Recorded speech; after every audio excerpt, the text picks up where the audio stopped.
Praise lord. ఒంటరిగా బాధపడుతున్నావా? ఒంటరితనంతో లోన్లీనెస్తో కృంగిపోతున్నావా? సహోదరుడా, సహోదరి, భయపడకు. ఒంటరితనంతో కృంగిపోతూ, ఒంటరి స్థితిలో భయపడుతూ, ఎవరు లేరనేటువంటి ఆధ్యాత్మిక జీవితంలో తెలియని బాధతో కృంగిపోయినటువంటి ఒక భక్తుడు ఒక మాట మాట్లాడతాడు. ఆ మాట చదువుకుందాం.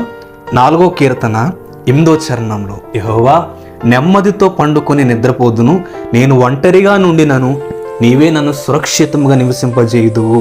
Praise God. భక్తుడైన కీర్తనకారుడు అంటాడు, నేను ఒంటరిగానున్నాను, నీవు నన్ను సురక్షితంగా నివసింపజేస్తున్నావు దేవా. సహోదరుడా, సహోదరి, ఒంటరిగా ఉన్నావా? భయపడకు. అందరిలో ఉన్న ఎవరు లేరని ఒంటరి అనుభవం, ఇలాంటి పరిస్థితుల్లో నువ్వు బాధపడుతున్నా, భయపడకు.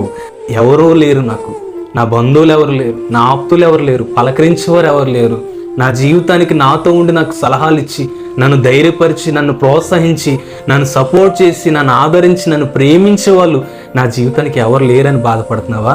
భయపడకు. దేవుడు నిన్ను ఏర్పరచుకున్నాడు కనుకే నేను ఒంటరిగా దేవుడు నిలబెడుతున్నాడు. దేవుడే నిన్ను ఏర్పరచుకున్నాడు కనుక, దేవుడే నిన్ను బలపరుస్తున్నాడు కనుక, దేవుడే నీకు తోడున్నాడు కనుక, దేవుడే తన చిత్తం నెరవేర్చుట కొరకు, తన సంకల్పం కొరకు నిన్ను ఏర్పరచుకున్నాడు కనుక నేను ఒంటరి స్థితిలో దేవుడు పెడుతున్నాడు కనుక భయపడకు.